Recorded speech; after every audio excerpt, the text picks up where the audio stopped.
We sacrifice our own families on the altar of these medical doctors. And Dr. Blaylock is a medical doctor. I'm not going to go through his giant bio. Read it at BlaylockReport.com. But I wanted to get you on, sir, to talk about this issue because now we've got brain disorders, as you know, exploding. You got people at 30 years old getting Alzheimer-type diseases, Guillain-Barré exploding, people having epilepsy exploding, narcolepsy exploding. The media admits linked to vaccines. But you define and have written some of the most prestigious papers decades ago that are now mainline science on chronic brain inflammation. So let's start with the statin drugs and Alzheimer's, Dr. Blaylock. Thank you, Alex. Good introduction. The statin drugs have been known to be troublemakers from the very beginning when they were first manufactured almost 20 years ago. Now, the promise was that when this was our major weapon against heart disease, it was just so impressive, we were going to slash heart disease. Well, 20 years later, the incidence of death from heart disease has not changed at all, or very low. If what they were telling as propaganda, and it's pure propaganda, not medical science, was true, it should have slipped to at least third or fourth in the incidence of death. So, Doctor, that means it's gotten worse because, what, about half the people that were smokers since then are not smokers, and that's, yeah. Yeah, so it was a lie from the very beginning. Well, then when the statisticians started looking at what they were quoting in their advertising, which they advertise in every TV program and popular magazine, when they started looking at statistics, they said, well, you know, these are doctored statistics. That literally they're true, but when you look at the actual reduction in heart attacks, it's no more than 1 or 2%. But because they manipulate the numbers, which I show in my newsletter, it comes out 30%, 36% reduction in heart attacks. But is it the 1 or 2 because there's been a massive reduction in cigarette smoking? Well, yeah, that's played a big role, and people are more often exercising and changing their diet. But they leave that out of these statistics. You know, they're just taking the raw statistics.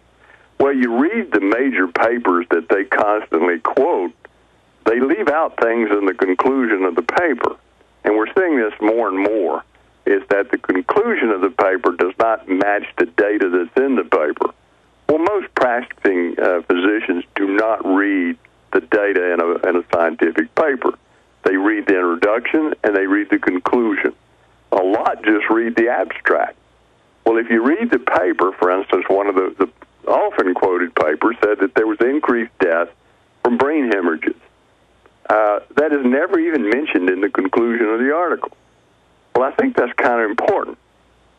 Well, there's a research article in which looked and reviewed virtually every paper written about statin drugs since its inception to see what is the complications associated with it, what is the rates of complications and the seriousness. Well, I reviewed this in one of my newsletters and went through all of them. Well, the list is so long, it's unbelievable. But we have things that vary from muscle weakness, muscle pain, death from a condition that destroys the muscle, including heart muscle, paralysis where they can't even get out of bed, to increased incidence of ALS, which is considered 100% fatal disease. And the effect on the brain and the heart were the two that were really stand out because they're so common.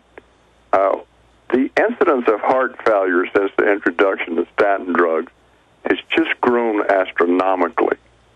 Well, a physician looked at this, reviewed the data, and demonstrated that this was because of the statin drugs. Well, the heart is very energy dependent because it's always beating, it never really rests, and it requires high levels of coenzyme Q10 for its energy. Well, the process, the enzyme that produces coenzyme Q10, is also the one that produces cholesterol. This drug blocks that enzyme, so it's not only blocking the production of cholesterol, but also coenzyme Q10.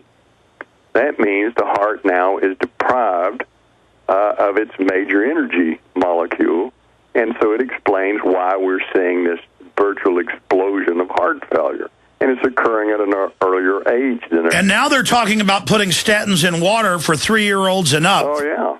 Well, you see, they were talking before the water episode, they were telling the pediatricians, you need to start doing lipid studies on all children, and if they have elevated cholesterol, try the diet first, but if their cholesterol doesn't correct, then they should be put on statins for a lifetime. Unbelievable. Well, one of the secrets of statins, I wrote about this for years, that the only reason there's any effect of the statins at all is because it's a powerful immune suppressant and it's anti-inflammatory. It has nothing to do with lowering cholesterol. Now they're starting to admit that, even the mainstream journals, because the evidence was just so overwhelming. Well, who would want to take a child, 6 or 7 years of age, and suppress their immunity for their entire life? That's going to have two effects. Number one, it's going to dramatically increase their incidence of cancer. And two, it's going to increase their incidence of infections. And that's going to say, well, we need more vaccination. So they like the idea of producing mass immune suppression, epidemics of infectious diseases, and so the public would agree, we need vaccines to protect our children. Let me stop you. This is so cold-blooded. For those that don't know, obviously you suppress the immune system. It's the immune system that stops cancer. I was reading a paper a few months ago where they said now they've got new tests with a blood test that can pick up cancer markers. But people have got cancer every week that our own body defeats. Now they're going to have millions more people they can rush in with CAT scans that up your chances of cancer. Oh, we found something. Now we've got to put you on chemo. I mean, this is just a cold-blooded business by these people, but think about it. Well, it is business because it's paying no attention to the science. If you look at the science of cancer, you look at the science of degenerative brain disorders, you look at the science of degenerative heart disorders, it's the exact opposite of what's being done in the medical establishment. It's almost as if they're sabotaging people's health. And when we look at the incidence of disease, we're seeing degenerative brain disorders in young people now. It used to be confined to people in their, at least after age 55. Now we're seeing age 40, age 30, age 20, in growing numbers. Well, as you start putting larger and larger percentages of the population on drugs that are known to suppress the major energy molecule of the body, it's going to have a profound effect on brain function, heart function, and it's going to have a profound effect because of the immune suppressing ability, as we said, on infectious diseases, the fatality from infectious diseases, and it's going to have a major effect on cancer incidence. All right, we're going to give this video/audio to Ted's father and mother, and probably to the medical doctor as well, because I guess a lot of medical doctors now just believe whatever religious thing they're told by the drug companies.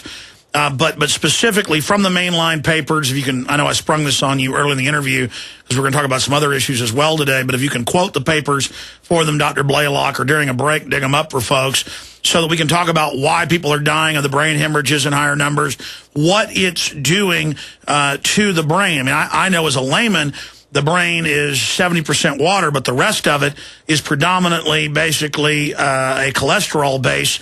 If I'm wrong, correct me. What is then an anti-cholesterol drug doing to the brain? Well, we've known for some time that cholesterol is essential for brain function.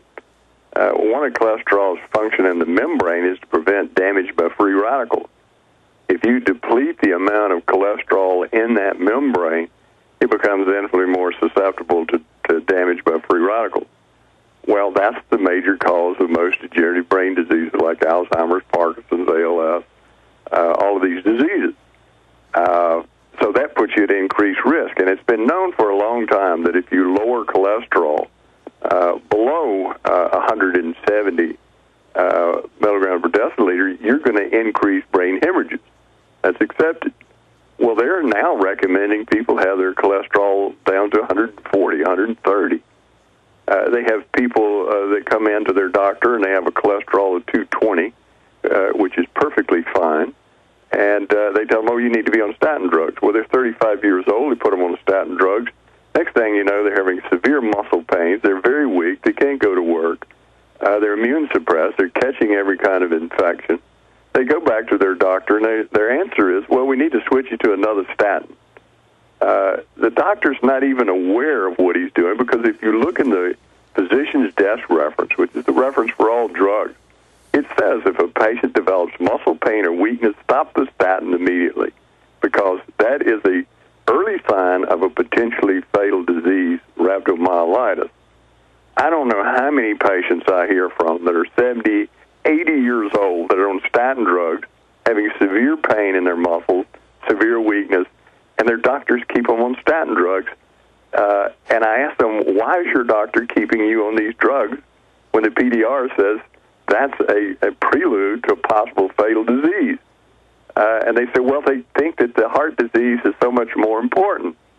Well, the doctor has not reviewed the medical studies. He's just taking the pharmaceutical drug representative's word for it, and the stuff that comes out in the blurbs from the big medical centers that's on the payroll, and he's not reviewing the studies, which say the reduction of heart attacks, even if you accept their numbers, is no better than taking an aspirin a day. That's absolutely proven. You look at the biggest studies done, it is no better than an aspirin a day. Okay, let me stop you right there, Doctor, because how this all happened is Ted Anderson, that owns the network, introduced me 6 months ago or so to some longevity products.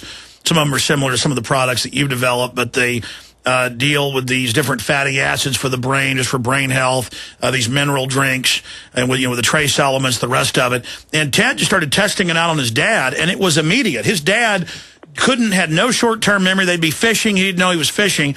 Suddenly, it's like his dad is back, just from some fatty acid pills and a mineral drink, and there's no doubt in his mind that's happening. Now he's trying to get him off of the statins because he's read your literature, he's read the papers, and even when doctors are confronted with this, they don't want the information. Is that because a lot of these medical doctors don't want to admit they've been wrong, or that big pharma could be evil? It's like a lot of doctors will say, there's no mercury in that shot, and you show them, here it is on the on the ampule, and they go, oh, I guess it is in there. I mean, what's going on with these doctors, and what would you tell somebody? Or let's say if your family member, your father had Alzheimer's, and they were on statins, what would you do? Oh, I would never put anybody on a statin. I wouldn't use a statin for anybody. If you know the complications from statin, for instance, the incidence of peripheral neuropathy, which could be crippling, severe pains and motor loss in your legs, arms, the incidence on a statin is 14 times higher than occurs normally. Now, that is incredible. That's 1,400% increase in peripheral neuropathy, a crippling disorder, neurological disorder. It is accepted as being caused by statin drugs. Well, that was at the lower dose. Since those articles were written, they've doubled the dose of statin. So we're going to see a lot more peripheral neuropathy. Well, average patients go to their doctor with peripheral neuropathy after being on statins. He's not even aware it's linked. So you're saying Alzheimer's in many cases is just a name for the effects of statins and other things? No, Alzheimer's is a specific disease, but you increase the risk of degeneration of the brain by being on statins. So what you're saying is it removes the membrane. So it weakens the blood-brain barrier membrane. Well, it weakens the membranes of the brain cells and the synapses and the dendrite. When you look at Alzheimer's disease, the first change that occurs decades ahead of time is a loss of synapses, the synaptic connection, not the death of the brain cells. That's a very late effect. So a lot of people with Alzheimer's disease they're having a problem with their memory and orientation, etc., they have a reversible condition if you change things. And we're starting to see some of the things that you do nutritionally seems to certainly slow the disease dramatically. Well, statin drugs, just by their mode of operation, can accelerate the problem because it makes that synapse even more vulnerable. And so, from what we know of neuroscience and the neurochemistry involved, It's absolutely insane to put a person that's at risk of a neurological disease on a statin drug. All right, amazing. Stay there. Stay there, Dr. Blaylock. Let's talk about nutritional things that you've seen help people who have Alzheimer's. Okay. And by the way, if you want to check out the incredible reports, the newsletters, the mainline studies, the drug inserts they don't want you to see, go to RussellBlaylockMD.com or BlaylockWellnessCenter.com to check that out. Continuing, sir, finishing up with the statins and what they're doing in the system, knowing this and how doctors can be so ignorant. Then I want to shift gears. I mentioned this to you. It just came out today, but you were already informed about it. School districts trying to get kids to take all the vaccines, where they tried to hoax people and say were mandatory. They're now saying, we'll give you, we'll put you on a raffle for a free iPhone or iPad if you get all your shots. So just amazing predator-type action to get these kids to take these dangerous vaccines. But let's finish up. Dr. Blaylock, again, top retired brain surgeon and big researcher into the brain, researched and coined terms like as cytotoxins, now in the mainline literature decades ago, terms like chronic brain inflammation. That's what he breaks down Alzheimer's really is. And the system knowingly, and he gets into the eugenics and their own documents on that in his research, the social engineers know what's happening. They've got an aging population, the baby boomers. They want to get rid of you folks so they can keep all that tax money, all that Social Security money for themselves. But I'm now ranting. Dr. Blaylock, you've got the floor for the balance of this hour. Break down the rest of what's really causing this epidemic of brain degeneration, the Alzheimer's, the statins. Then let's get into vaccines and your big reports you've got out dealing with radio protection, dealing with radioactivity, and some of the nutrients and things that can help protect the body from that. Dr. Blaylock. Yeah, thank you, Alex. Thing that, I try to observe particularly what could be causing this dramatic increase in neurological disorders as well as cardiovascular disorders. And we're seeing a number of things. And the statin push is one big thing because it's attacking the energy supply of the brain and the heart and the necessity of cholesterol at a certain level. It defies their own research, and this is what's so shocking about it, is if you look at the major studies that are constantly quoted, they don't say what they're telling the public they say. It's often saying the opposite. If you look at the data itself, there's a Dr. Beatrice Golem who I met and talked with, and she's written a number of incredible articles on statin drugs. It's the best review articles you can find, the most extensive. And she convincingly shows this is an extremely dangerous disease, drug, and that it's being hyped as doing things that it's just not doing. But we've got a medical system here in the United States particularly, which is just dominated by the pharmaceutical manufacturers. Our physicians are leaving their educational systems and their residency training just heavily brainwashed by pharmaceutical companies, and they don't really realize it. You would think, for instance, someone who spent their life studying brain function could approach a general practitioner and explain these things to them, and they would understand it and stop prescribing prescribing the statin drug. But they look at you like you're crazy, and you say, well, what I know about the brain far exceeds what you know. But you won't listen to me. You listen to a pharmaceutical company. I show you the very articles you're quoting and how they're contradictory. You still won't listen.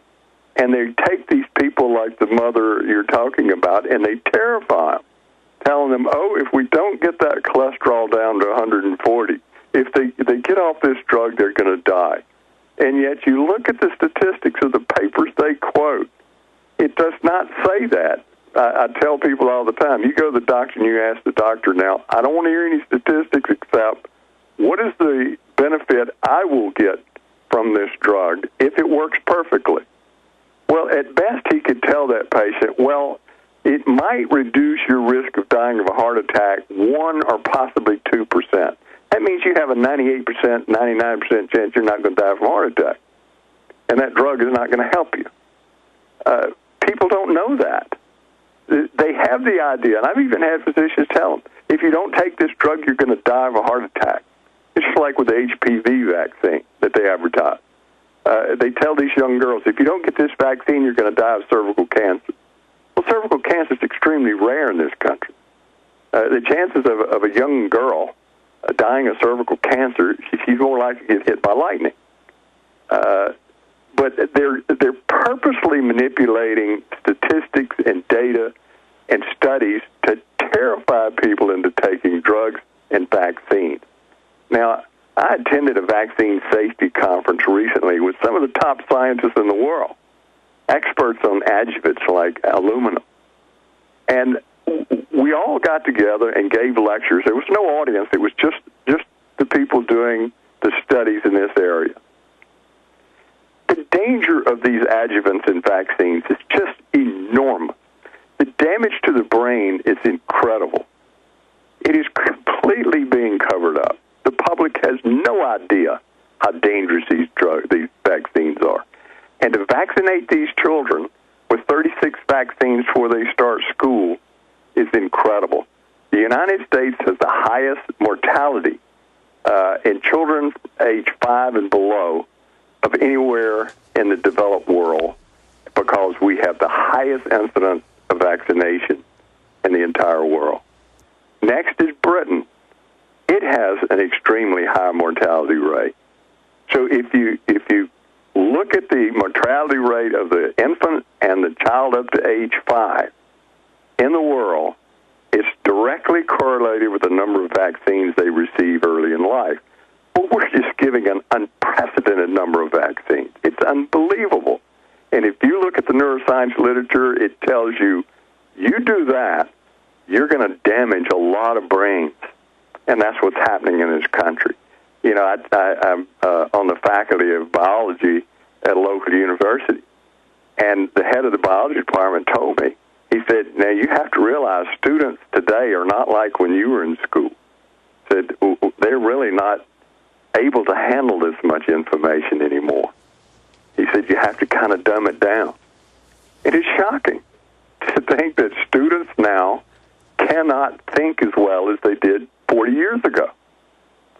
So we're seeing this massive dumbing down of our youth, a massive increase in neurological disorders, even in young people, and it's just being swept under the rug. And, of course, it's not going to be in any popular magazine. It's not going to be on any network because they receive millions of dollars in advertising from pharmaceutical companies. Well, I want to stop you, Doctor.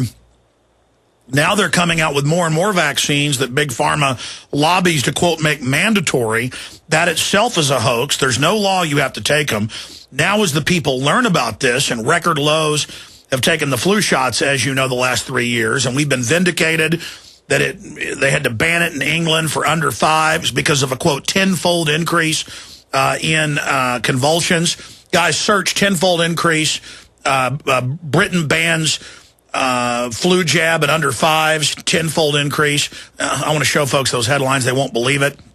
All of that's come out. So clearly, and I've talked to you about this before on and off air, the system at the top knows what they're doing. It's very cold-blooded, and it transcends just profits. It's like Bayer Pharmaceutical, lost in federal court, also lost in France, for a decade plus, knowingly shipped out Factor 8 that had hepatitis and HIV in it.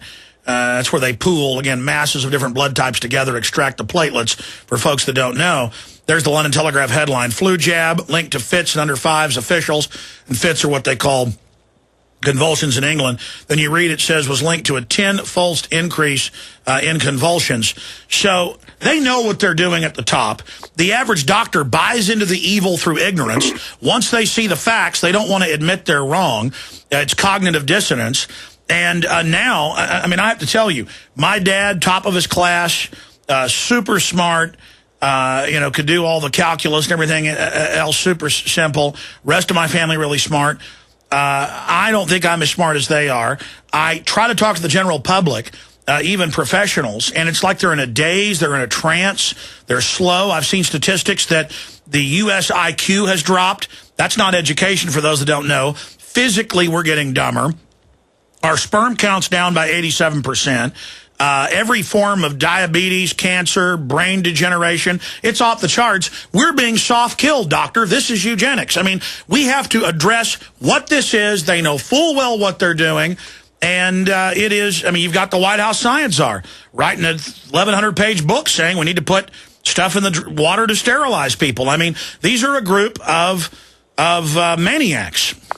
Well, just the vaccine thing, with this H1N1, they had an increase in narcolepsy in these young children of 9-fold. Well, narcolepsy is a terrible disorder. I mean, it'll ruin your life. There's no justification for having ruined those child's lives when their own data, even from the CDC, showed the effectiveness in the child was nil. The whole thing was a hoax. And, we said that on your program. This is a hoax. Don't listen to it. Well, what happened? The World Health Organization said, well, it wasn't a pandemic, which means it was a hoax. And it was a cruel hoax because it has now ruined the lives of tens of thousands of children. And you'd have to multiply that at least by a factor of 10-fold, maybe 100-fold. I would estimate there are tens of millions of children whose lives have been ruined by this vaccine and the other vaccine. The thing is parents don't know any different, so when Junior becomes a behavioral problem or develops a seizure or develops abnormal behavior, psychosis, suicide, they don't have a clue that could be related to the vaccine. And if they do and they go to their doctor and say, doctor, could this be due to the vaccine that my child is now having this behavioral problem? He assures them no. But when I go to that doctor and I said, doctor, do you know what a vaccine does to the microglia in the brain? He said, what's a microglia? Well, if you're vaccinating children with these powerful adjuvants in mass doses, and you don't know that massively activates one of the primary immune cells in the brain and produces chronic brain inflammation and disrupts the formation of the brain, you shouldn't be given the vaccine. And that's what we have in this country. And by the way, doctor, and I'm no rocket scientist, but I know how to read the vaccine inserts. It says it on the stinking things. Well, there's so much literature in the neuroscience literature, the effect of powerful activation of the systemic immunity and its effect on the brain. To do what they're doing to these children is absolute insanity. Now, the toxicity of the aluminum in the vaccine is enormous. We have so much literature on it. I heard from some of the top experts in the world on aluminum toxicity at this meeting. We all took turns lecturing and talking about this. There's no question that aluminum is disrupting the development of these children's brains. Aluminum is an enormous brain toxin. It's almost as bad as mercury. When you have both, you have synergistic toxicity to the brain, which is incredible. So none of us should be eating off aluminum or drinking out of aluminum cans. Oh, absolutely. You should avoid aluminum. And it's put in all kinds of over-the-counter medications, sun blockers, stuff they rub on their skin that's absorbed into the skin. And now what they're doing with aluminum is nano-sizing aluminum. Well, I did an aluminum... Stay there, doctor. This is too incredible. By the way, in just the last 2 years, the White House has come out, the Council on Foreign Relations has put out a geoengineering report saying, yeah, we've been doing testing all over North America, spraying aluminum dioxide to create nuclei to protect us from global warming.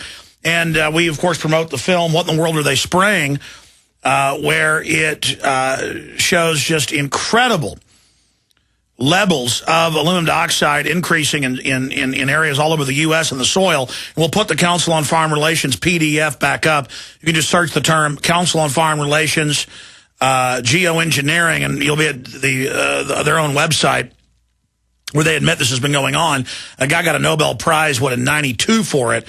And there's a huge program. We have the patents where it's mixed with the jet fuel, where the companies, the jet liner companies don't even know what they're doing. It then disperses it. Dr. Blaylock, you were raising that during the break. This is admitted to be going on, but we're conspiracy theorists to talk about it. Well, here's the thing. Just talk about pure science and ignoring the conspiracy part of it. Dropping a nano-sized aluminum from the atmosphere fills the air with this aluminum. If you do that, the aluminum is rapidly absorbed through the olfactory nerve, the smell nerve in the nose, enters the part of the brain that causes Alzheimer's disease, as well as the lungs and the blood. Now, I lectured on the fact of nano-sized aluminum versus regular aluminum at this meeting. And I showed the literature clearly says nano-sized aluminum produces intense brain inflammation and can produce all the changes in the brain that we see with Alzheimer's disease. Now, if these idiots are saturating the atmosphere with aluminum that you're breathing every day in a nano-size, which I understand it is nano-size, you're going to have an epidemic of degenerative brain disorders like we've never seen before. And to do that over this mythology of global warming is just unbelievable. Also, the nano-aluminum ends up in the soil. The plant takes it up, so when you eat the plant or eat the meat from the cattle that's eating the plant, you're getting high levels of nano-sized aluminum. The fish, everything. They are poisoning the planet on an unprecedented scale, if indeed they're doing this geoengineering, which I think there's evidence, as you said, they are, and they even admit it from what you said in the council. Absolutely. If you just put into a search engine, I mean, even Time Magazine's, we've been doing tests secretly, not to alarm you, but now we're getting ready to go widespread, spraying aluminum dioxide and barium salts on you to shield out the radiation of the sun because of global warming. And then the scientists look at it and go, but this will increase the heat of the earth. And absolutely, they say it's secret testing, but now they've declassified part of it. Well, the neurological effects on it are just terrifying. You walk outside and you look at these chemtrails, and they're all over Mississippi. I'm just appalled. This is going to, the people that are already in a pre-Alzheimer state, they're going to have rapidly advancing Alzheimer's. Young people, the children, are going to get enormously high brain levels of aluminum in that part of the brain that's affected. There's no question about it. This is proven.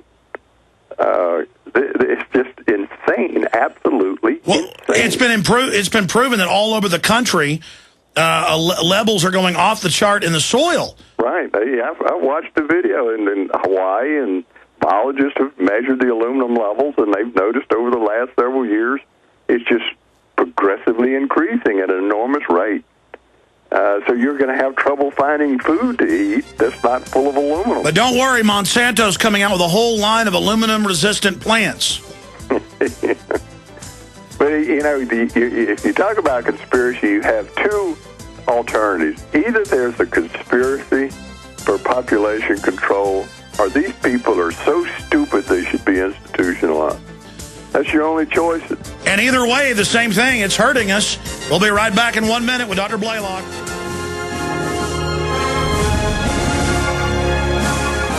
All right, final 5 minutes with Dr. Russell Blaylock, MD. Sitting here listening to him, I've noticed traveling around the country, I've been able to pull up satellite photos of the entire nation and then blow it up from an average day. The chemtrails are mainly over U.S. cities. These aren't like the old contrails that dissipated in a minute or so. I mean, they sit there all day, they turn into cloud banks, and now they admit, there's been a lot of secret testing with this high-altitude, passive aerosol spraying campaign, but we're doing it for your own good to protect the earth. And then I noticed that there are certain areas of the country where they're not doing it, and you notice those are the areas like Wyoming and places where the globalists are all moving and trying to stay. It is beyond evil that this is happening. And when they're chemtrailing heavily, my grandmother has lived here all her life, never had allergies, had them. It's not allergies, folks. It's brain inflammation. When they're chemtrailing heavily, in the middle of the summer at 2,000 feet, ice crystals are impossible there. Everybody gets sick. Everybody's got headaches because they're spraying us. And they think it's very funny. And now you heard Dr. Blaylock, 25, 30-year-olds getting Alzheimer's. It's very funny to them. And it's very enjoyable to these control freaks, these eugenicists. Dr. Blaylock, finishing up also, they've raised, the federal government has the level of radiation they say is safe. They've reported more explosions and smoke at Fukushima, but that's not even in our news. It's drifting over here, and you've also put out a paper dealing with some of the nutritional things folks can do to protect themselves from this low-level radiation exposure. Well, I wrote an e-booklet which goes into detail about how to protect yourself. It was originally written about nuclear terrorism, but it applies to medical radiation or this event. But what I did, I spent a good deal of time researching primarily through NASA research. NASA does most of the research on radio protection, how to protect yourself. It rarely enters the general discussion of everybody talks about, well, you need iodine tablets and all that kind of stuff. All iodine does is protect your thyroid. These very dangerous isotopes like cesium-134, 137, strontium-90, they can last in the body because they're incorporated in the bone entire lifetime. And their half-life's 30 years, so your entire life you'll be radiated internally. And that's what happened in Chernobyl. Well, when I looked through what they did in Chernobyl, the American doctors going over there treating them, they used a lot of supplements. For instance, in Chernobyl, they used alpha-lipoic acid and found just dramatic protection of these people, reversals of some of these effects. When they looked at the NASA studies, they'll take animals and expose them to doses of gamma radiation that will kill the animals within 24 hours or less. And, for instance, with ginger, just the extract ginger, they found that if you gave it 5 days before the lethal dose of gamma radiation, they found enormous protection. Over 60-70% of the animals were alive that were given the ginger, and all of them died that didn't get it. So with even enormously high levels, these flavonoids are highly protective. Well, there's a number of them: curcumin, resveratrol, quercetin. All of these are enormously radioprotective. For instance, they did a study on breast exposed to radiation and found out if you gave curcumin, it reduced the incidence of radiation-induced breast cancer by 70%, which is far more protection than any known drug. And now we see, I saw this in the news last week, the UN Codex Alimentarius has gone in Europe. They're banning hundreds of over-the-counter minerals and vitamins because Big Pharma knows it's their competition. Well, yeah, and if you start banning these things that can protect you against these toxins, that's going to increase the mortality and the disease rate, for instance, with the chemtrails, the aluminum.